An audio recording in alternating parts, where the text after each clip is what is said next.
I'm Sienna. I'm the kid. I'm Sarah. I'm the mom. This is Queer Kid Straight Mom. Let's talk.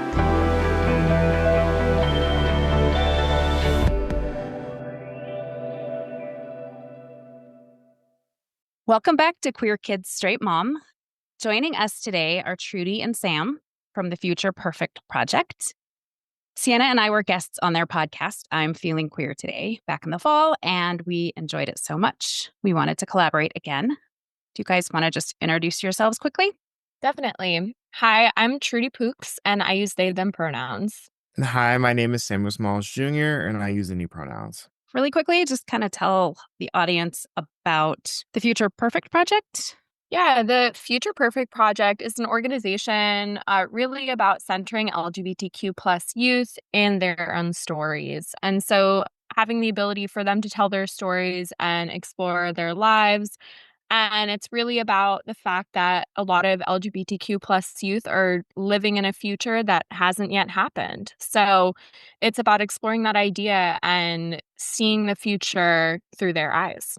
Perfect. Well, thank you for being here. Queer Kid Straight Mom is very focused on kind of combining the voices of parents like me that are trying to make sure that we understand our kids' experiences, and then the voices like Sienna's of young people from the LGBTQ plus community. Today, I really wanted to talk about how the Democrats, and I'm focusing on Democrats because in this two-party system, they're the party that should be supporting trans rights, are kind of in a state of rebuilding and reevaluation right now after this last election. And how can we make sure they're protecting trans people, especially because that has been such a topic lately, and representing their voices?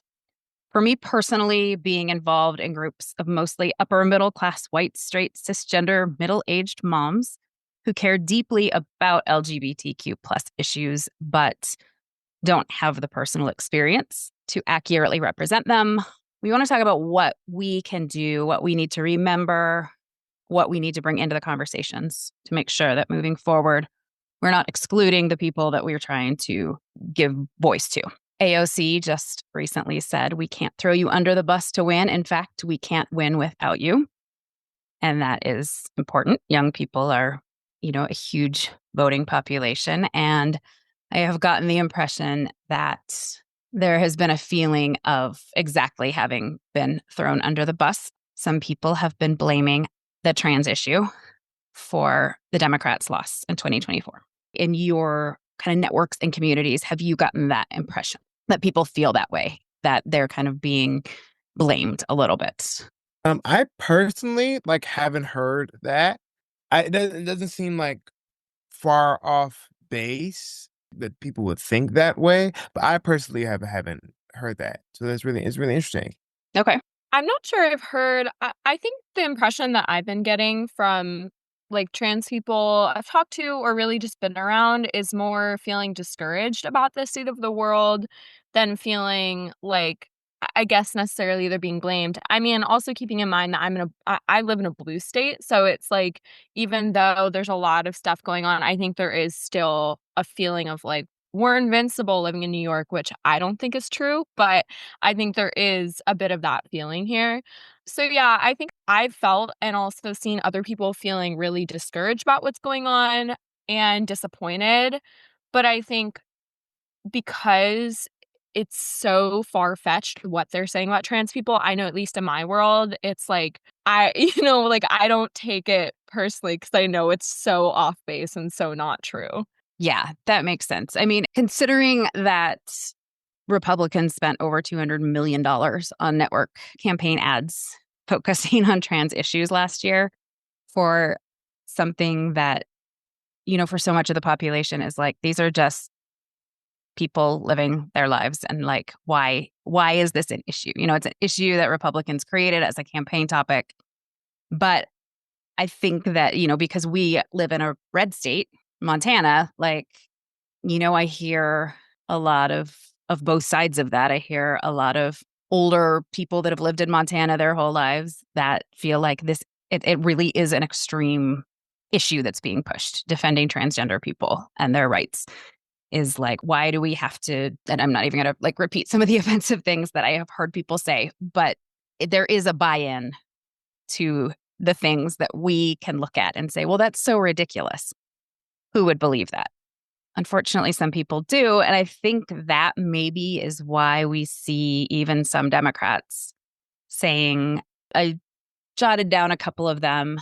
Representative Tom Swotsy, a Democrat from New York, said, I don't want to discriminate against anybody, but I don't think biological boys should be playing in girls' sports, and said the Democrats have to stop pandering to the far left.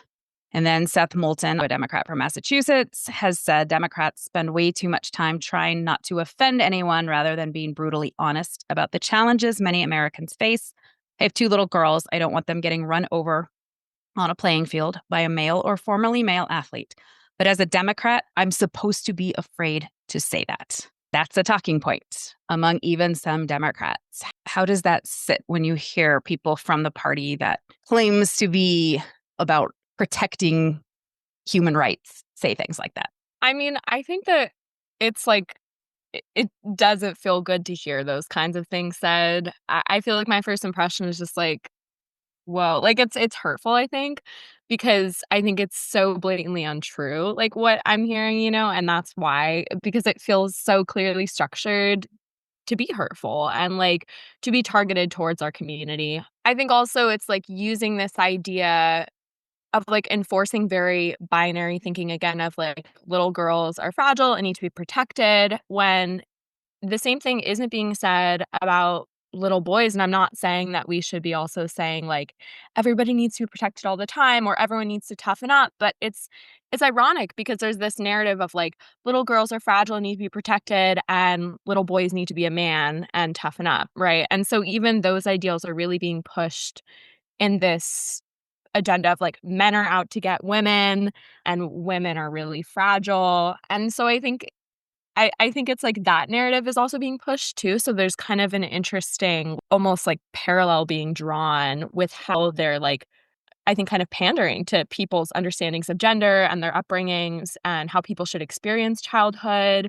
And also that if things are binary, it's more simple and it means everyone's safe. And, it's just not true. So that's my impression hearing it. Ditto to everything that Trudy just said. It's also just very frustrating to me because I feel like a lot of what's been this discourse about trans kids in sports is a lot of like problems that don't exist or creating problems before there are problems. And also, like Trudy said, the problems are kind of based in these like conservative, sexist, women are weak ideals. I think that like that's really frustrating. And it's frustrating also because I feel like in the state of the world recently, what I feel like people are I mean, it's things like that political cartoon about like the leopard face eating party. And it feels as though people aren't realizing that where the current cabinet wants to go towards is the interests of the rich, male, white, and wealthy.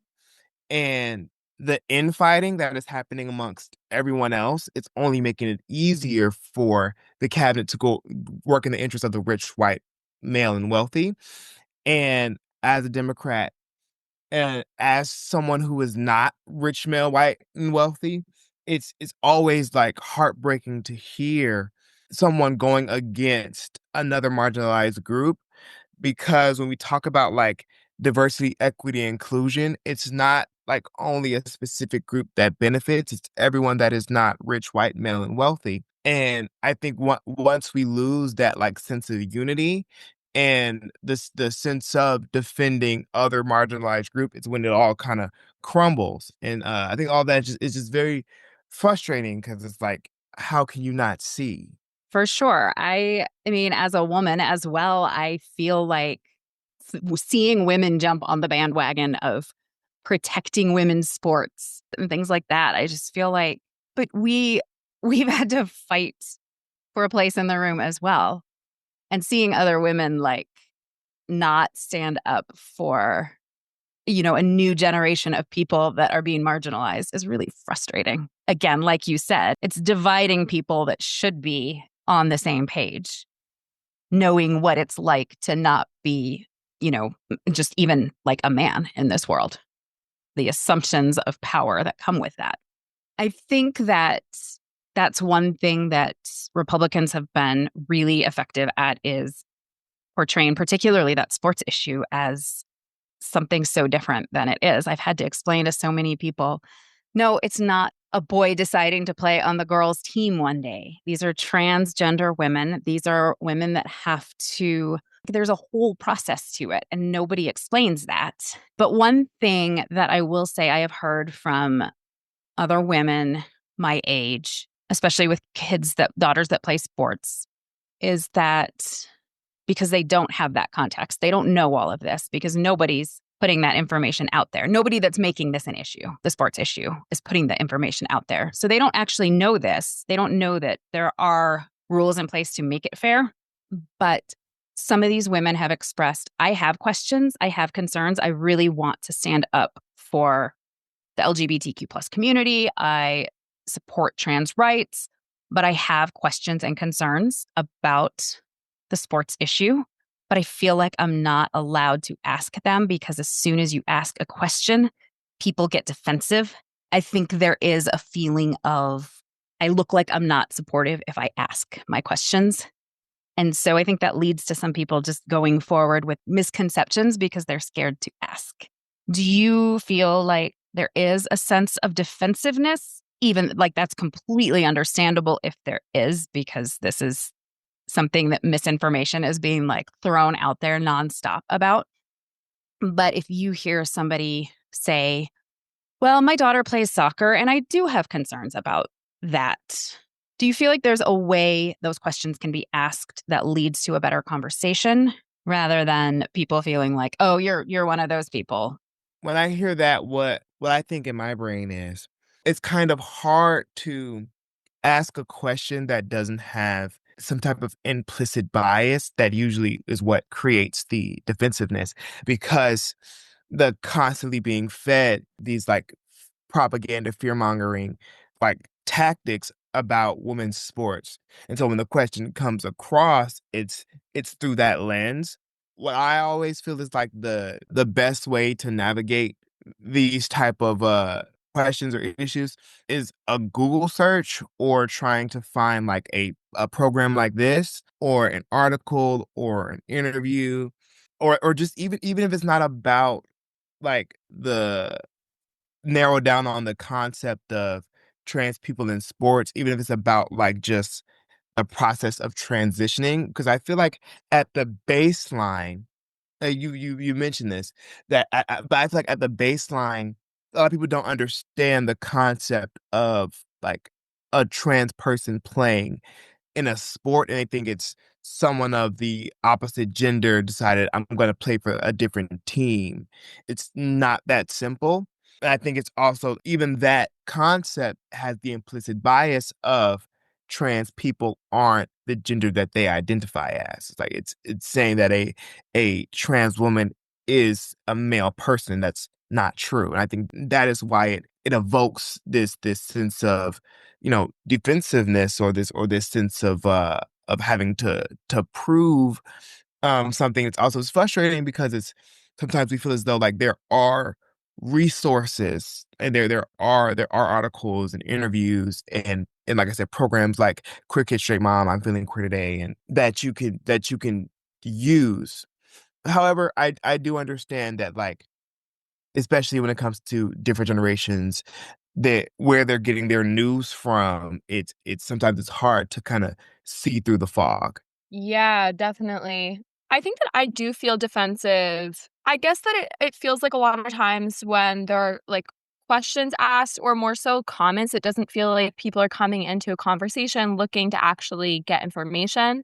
It feels like they're looking to like I feel like conversations I've had, it seems like people are really like set in their positions, and they're more interested in like, unfortunately, I feel like antagonizing people sometimes than actually talking. And I think that if people are truly coming into a conversation with an open mind, I think that's one thing.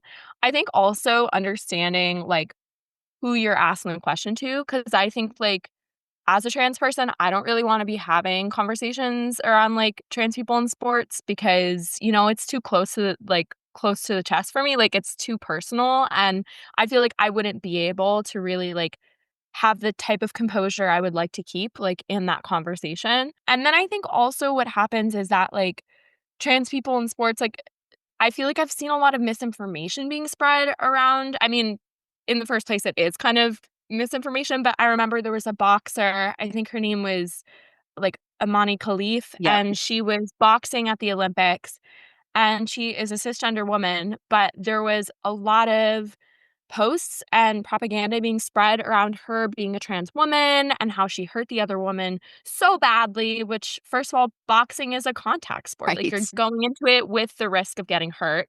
And second of all, I felt like she was particularly being demonized because she is a woman of color. And so there's like this thing of like, well, she's violent, she's this. And it's like anyone who is in boxing is violent. Like, that's what the sport is. And I think that, like, that was really scary for me to see when, like, this woman who shouldn't be famous for anything other than boxing was suddenly getting all of this attention for being trans, and she isn't.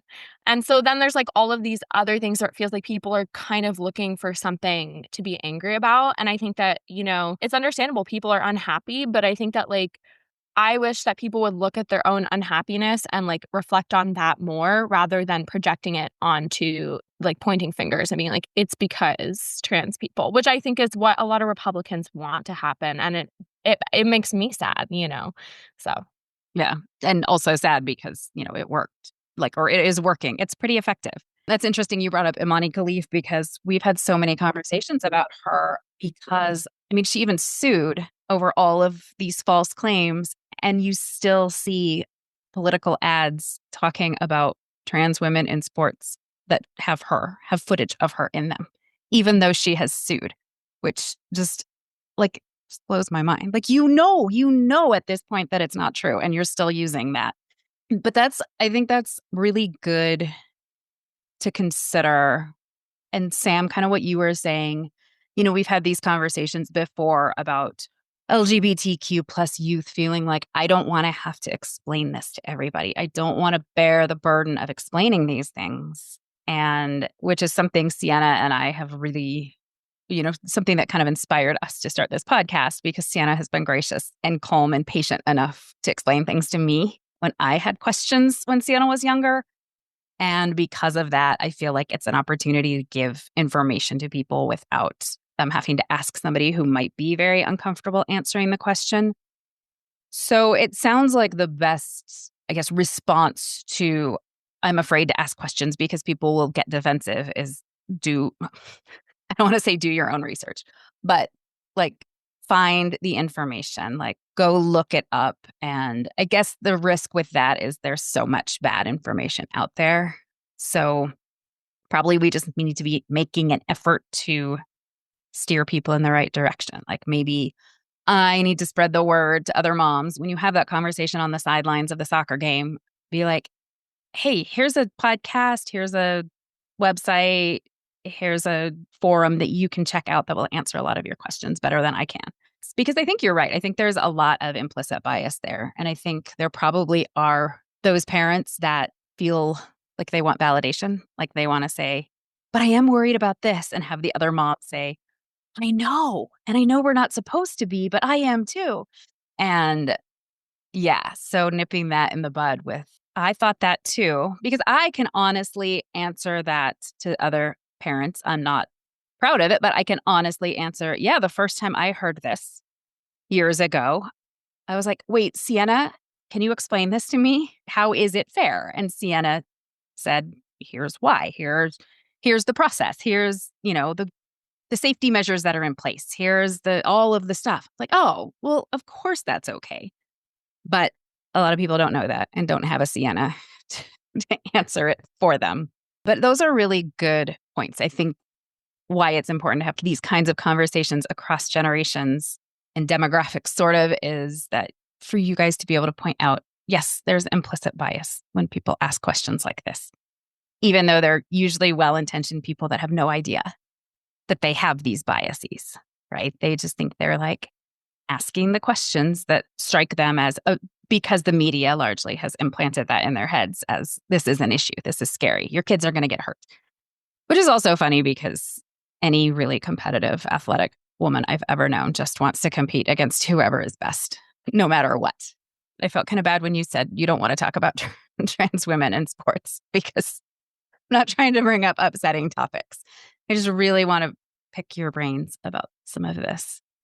No, and I think that I'm glad that you said that because I think there's like a distinction between like I'm choosing to have this conversation with you all and like want to be talking about this and like someone coming up to me that I don't know at all and talking to me about something that I'm like, whoa, whoa, whoa, like what's your name again? You know what I mean? Like I think that there's a distinction. And I think that like understanding that the other person wants to be in the conversation is important. But I appreciate you saying that. Do you know who Brianna Wu is? So she is a transgender Democratic activist. And she told NBC News in an interview that she believes the debate over trans rights has radically shifted in recent years. She said it has moved from a message that's saying, this is my body, this is how I feel most comfortable, please let me do this and move on with my life, to being able to self-ID into women's locker rooms. Plenty of gay men put on khakis and went on daytime TV to make the argument that love is love. And yeah, it's a little embarrassing, but you do what you have to do to talk to normal people. Which my first reaction was like, no, who are normal people? What are you saying? But I just was thrown by a transgender activist kind of putting out this argument that no, what we need to do is make ourselves palatable to the normal people in order to win elections. But what is your reaction to that? Like, what do you think of that strategy? It reminds me of this video I came across on Instagram that was basically saying that a lot of people feel like an aversion to saying that we're smarter than our ancestors. But what they were saying, the person in the video was saying is that our ancestors, and this relates to like just older generations, they did what they could with the information they had, and they wanted progress based on what they thought was possible and what they saw was in their reach. But the world keeps spinning and the world keeps changing. And so what that sounds to me is just it's an outdated way of thinking and feeling that as how queer people are supposed to navigate the world in a way that we can assimilate into straight culture or cishet like ideals or the cishet world. And that's just not how I view the world. And it really is frustrating because when we talk about like people before they ask questions to look for information and they can stumble across this and they're like, well, this is a trans person, this is a trans advocate. And so it is frustrating to be a mouthpiece for people and to speak for regression instead of progress.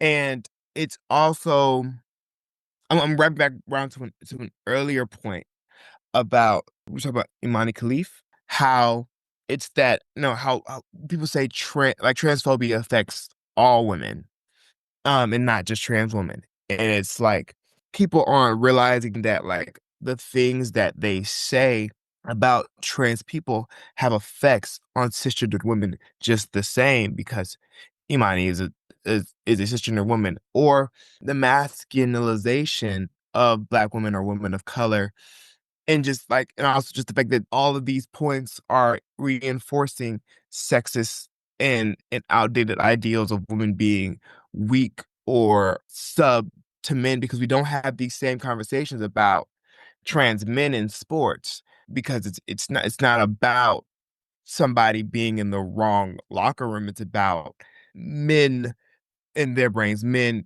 preying on weak women. And I think the words that we say and how we navigate these conversations are a lot deeper than we just have to be very careful with the words we choose, especially saying things like normal people, as if gay people that don't wear khakis aren't normal or trans people aren't normal.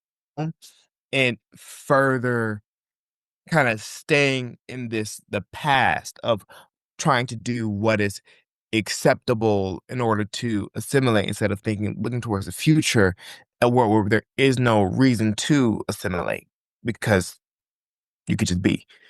Yeah. Yeah, absolutely. I think adding on to what you're saying about like conforming to what's expected to us, like I think that like as like a trans like individual, I find myself like struggling with internalized transphobia, and it sounds like maybe this activist has some of that like happening because it's like it's easy to separate ourselves from a group of people and say like, well, if this group of people was just this way, then we would be finding success. And speaking really largely and also spreading misinformation about that group of people because we're like, at least I can speak from like my own experience. I'm looking to feel like more control around my identity. Like I'm looking for like I feel like this world is saying a lot of things about like who I am and like where I stand and how I behave, and I want more control over how I'm perceived. I don't want people to have a negative bias towards me when they find out I use they them pronouns, you know? Like I feel the weight of that, and I feel the weight of like my own identity and feeling like it is a lose-lose situation because if I come out, then I'm not sure how I'm perceived, or if I don't, I'm getting misgendered a lot and I feel like really weird in my own skin, right? And so struggling with feeling like I don't know where I stand and how to control other people's perceptions of my own gender towards me. And I think that like part of me is, like, angry when I hear that quote, but part of me is also, like, I see, like, the pain that is behind saying things like that, of being like, "Can you just, like, accept me?" Of, like, "Can you, like, accept our community?" Because r r even though I don't know the pronouns they use, but even though they're saying if trans people have gotten out of control, like, really they're saying if trans people were like this, we could go back to this and I would be accepted more. And, like, that's, like, the motivation I see behind that, and I think there's so much pain in that, and I think even though I personally wouldn't say that, you know, what they said, I think I really relate to, like, feeling the pain of feeling like I can't conform to what people want, and, like, I can't control people's accepting, like, deciding whether they're going to accept me for me. I mean, I think it's complicated for everybody. I mean, even as a woman, like, I find myself, oh, I can get guys to listen to me. I can get into these conversations and be taken seriously if I present myself at first the way that men want to see women, right? Like relying on certain aspects of femininity just to be heard. And I mean, it can be really effective, but I also like I understand that I'm playing by somebody else's rules. I don't know, but I'm conflicted. Like it gives me power, but it also takes power away from me. And so I think I'm actually really glad that you pointed that out, Trudy, that is a very reflects a lot of internal turmoil. That is probably not unusual in any population that's just trying to figure out how to be accepted. So, do you think, just kind of a devil's advocate question, do you think that seeing gay couples that looked like they just lived the life that straight couples are living, do you think that helped the cause of gay rights? Or do you think that was a process, and to the extent that, I mean, obviously we're seeing some setbacks too, but the progress that has been made in that area, do you think that would have happened anyway? Or do you think it has played a part of it that people that were not as open-minded could say, oh, there's that nice gay couple down the street and they live like we do? Um, I think that's kind of what I was saying earlier is a testament to what the world used to be. And I think I agree. I don't I think in the 90s and the 80s and the 70s there was this kind of need for either to present in a way that's acceptable to be heard, as well as a need to be attached to straight people or cishet people or people that will get you heard because they're already accepted. They're in the community that's accepted. And do I think that has particularly gone away? No, because people that were alive in the 70s, 80s, and 90s are still alive today. Yes, and I believe that the world has changed in 30, 40, 50 years. And so that same mindset of in order to be accepted, I have to be like them. It at some point it has to go away because not everyone lives their life in a way that is going to be accepted by cishet people. And even if you do present as, you know, what they would say is normal, there's still a group of people that no matter how you present, just because you're queer, just because you're trans, that you'll never be seen as quote unquote normal.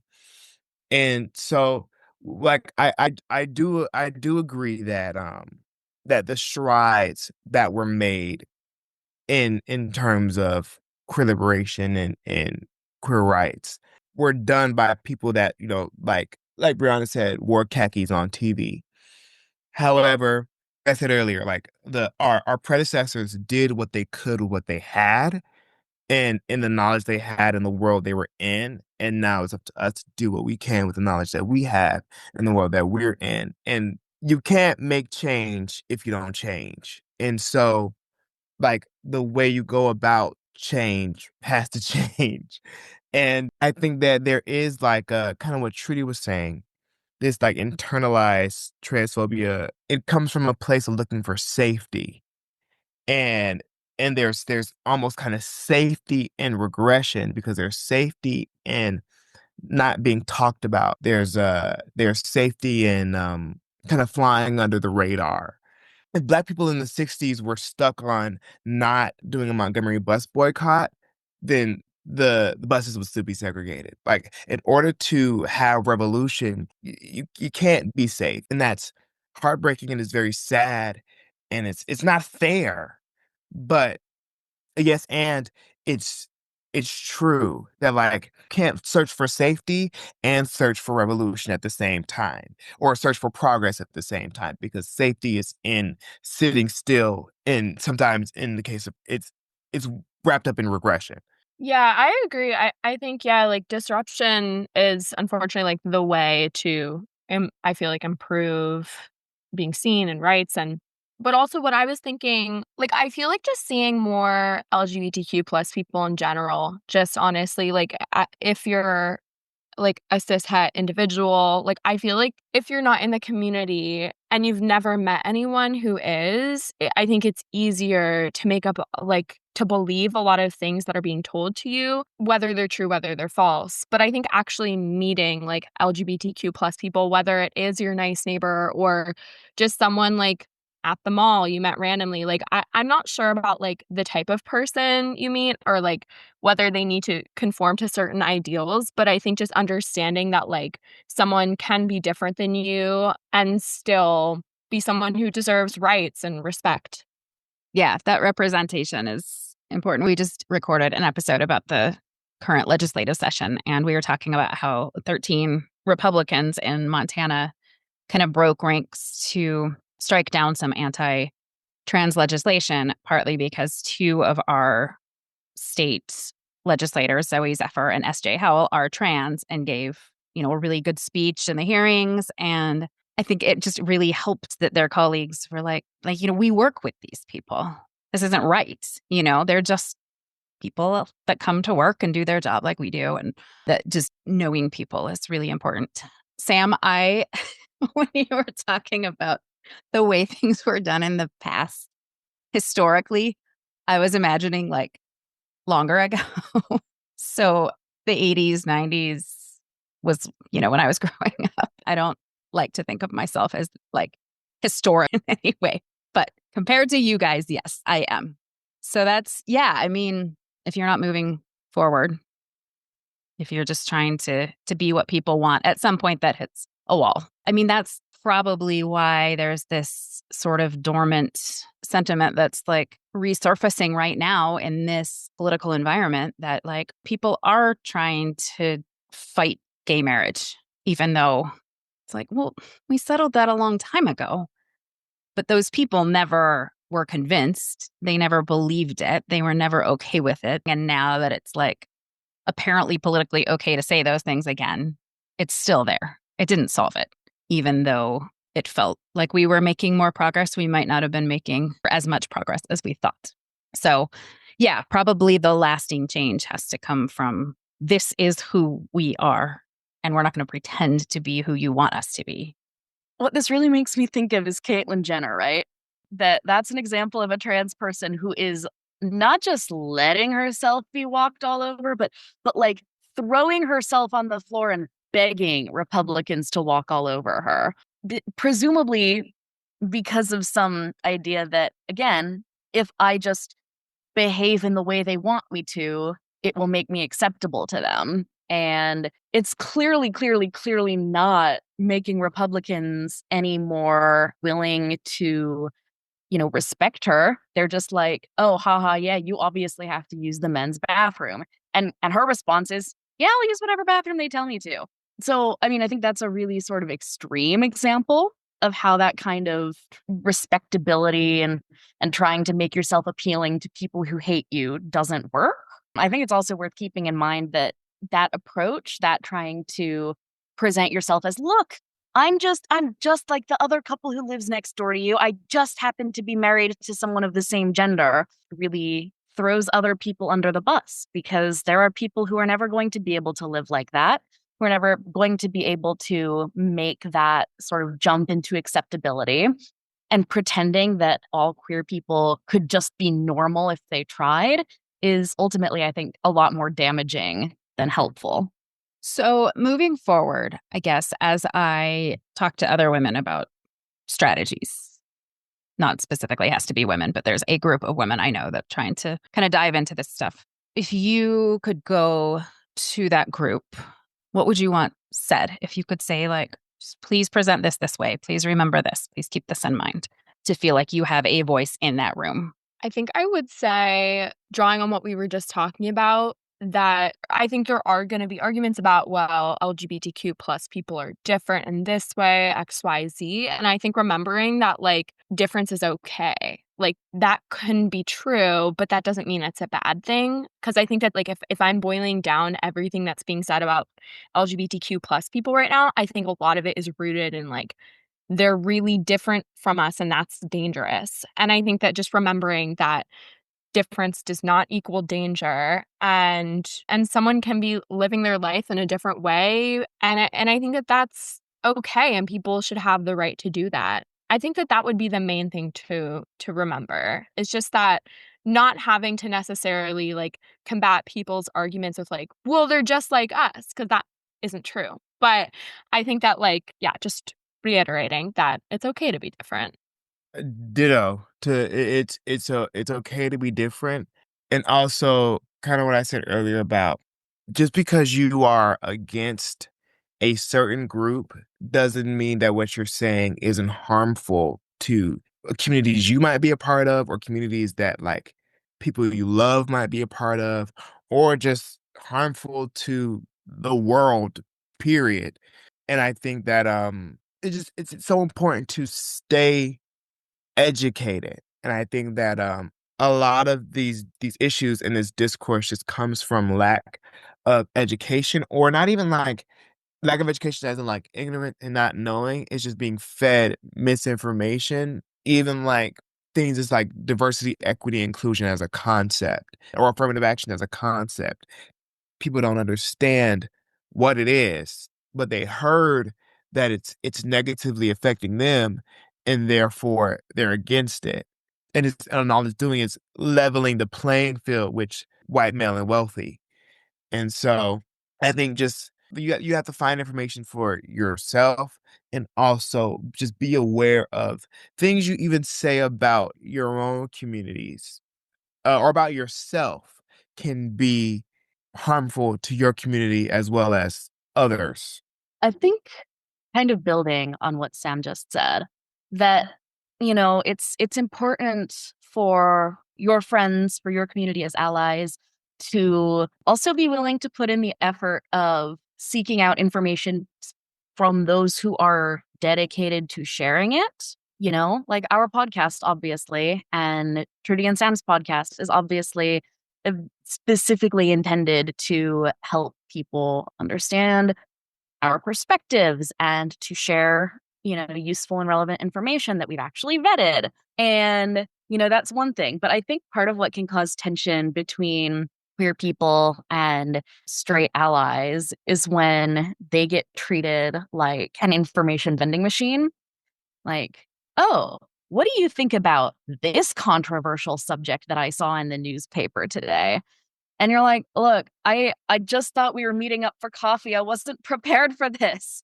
So, it's fine to be curious and to want to understand difficult subjects better, but that doesn't mean that your queer friends automatically want to be the source of helping you understand. And, respect those boundaries. And if you don't understand something, maybe try Googling it first and finding a reliable resource like the HRC or Lambda Legal or our podcast to find that information instead of putting your queer and trans friends on the spot.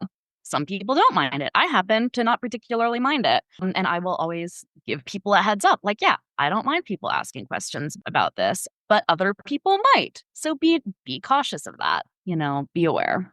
So is there a specific issue that, like there's a lot of focus intentionally because the way they're presented makes them unpopular, but like women in sports and, bathrooms and things like that are presented in a way that feels threatening to people intentionally. Is there a specific issue that any of you feel is most important?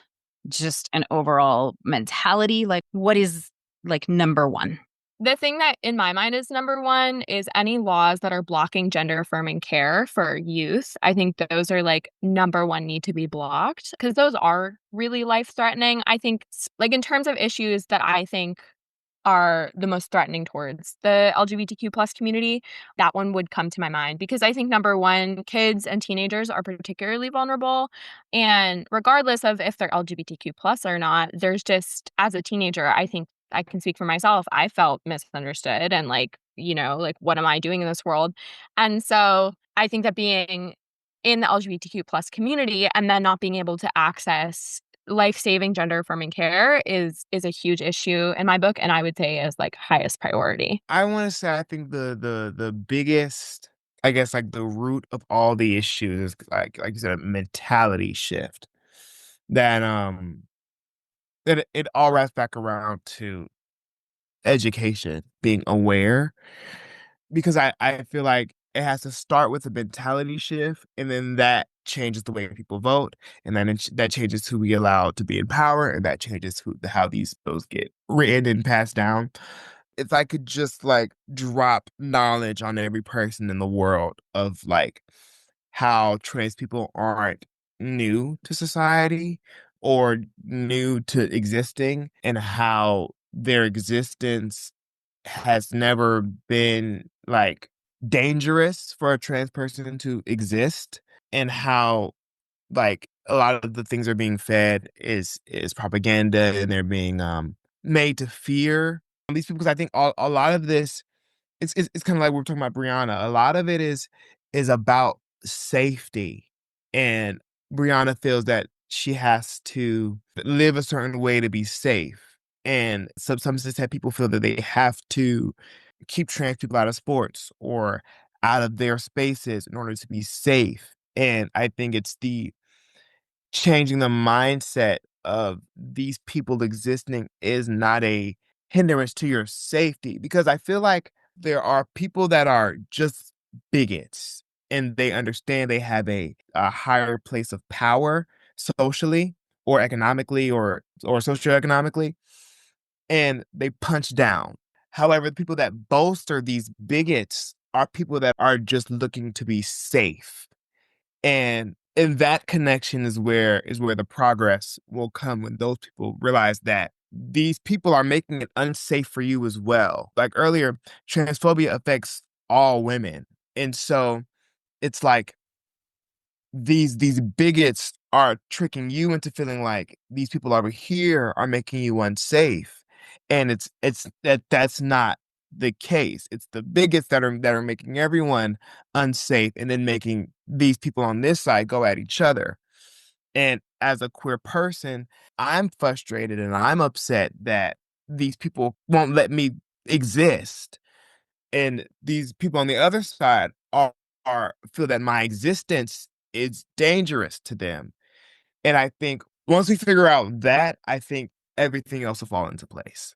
Yeah, it would be really awesome to if we could just airdrop understanding and knowledge into everybody's heads, right? I have many times had that feeling like I just if you just understood, if you just got what I was thinking directly in your head, you would get it. Well, and I think probably you're onto something there, that is very key to change, because that is what is being blocked and fought right now, is anything that educates or shows representation or all of those things that are how we change people's thinking about this issue are what this administration is trying to make go away. So I think that's probably spot on, because they're fighting very hard to keep that from happening. Anything else anybody wants to throw in on this topic before we close? Not on this topic, but thank you both for hosting. It's so nice to be able to talk about this with you all. Oh, of course. Thank you for coming. It's just so interesting to me to be able to hear your perspectives, because it's so easy to just see the world that I am in, and some of these things, the way that you all have verbalized them has been just really helpful, which I think is one of the most important things too. In what we're trying to do here is just allowing people to see things from a different angle. This is what it's like to be somebody else, and this is how other people see this. And it's not scary or wrong. It's different. And like you said, there's nothing. I get so caught up in, I have to, prove people wrong or give them the data or give them the information or tell them why this isn't a big deal, instead of just that's so simple. So what? So what if it's different? What's wrong with that? Why can't people just be different? Instead of just trying to prove that no, it's not dangerous, that it's different. It's not scary. It's not this. It's not different in a bad way. Just so what? People are different, and maybe much more effective than trying to dump information on people to try to get them to reframe how they see other people. Maybe you don't have to understand them. It doesn't have to make sense to you. That's not the point. The point is that people just get to be who they are. So thank you for that perspective.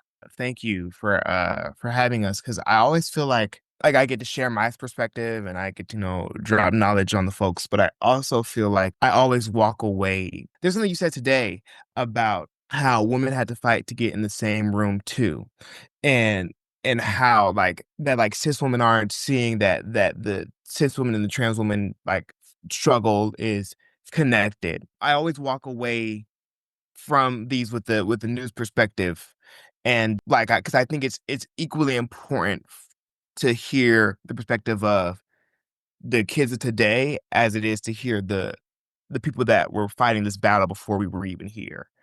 And so I always I'm just very, very grateful to now I have these things spinning and I can go tell my friends about these things. Even I think it was a discovery as I was talking about safety and how everyone's looking for safety. I wouldn't have thought about it that way until we had this conversation. So I'm just very grateful. Yeah, thank you. I really, I like the sharing of ideas, and I appreciate you guys listening to me with an open mind, and thank you for giving me a place to be able to have these conversations.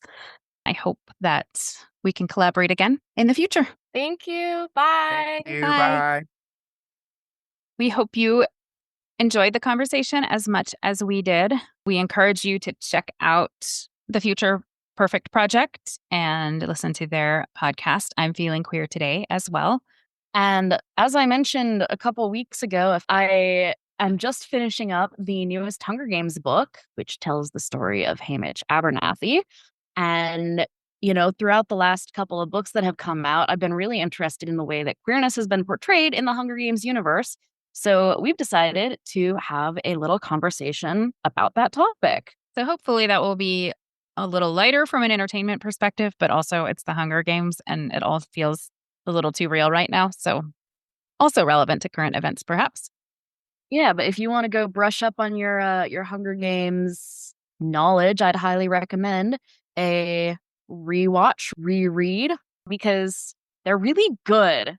I realize the market is oversaturated with YA dystopians in large part because of how much everyone loved Hunger Games, but they're really good. All right. And if you have finished it, maybe I can borrow it and cram it in before we record that episode too. Take care, everybody. We'll catch you next time. Bye.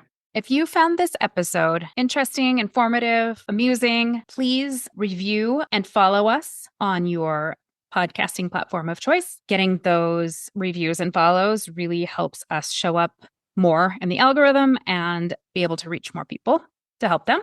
You can find us on social media, Instagram, and Threads at queerkid.straightmom, Blue Sky at qksm.bsky.social, and Facebook at Queer Kid Straight Mom. We are no longer on Twitter. And if you're feeling especially generous, please consider joining our Patreon by searching Queer Kids Straight Mom. It helps us fund this podcast.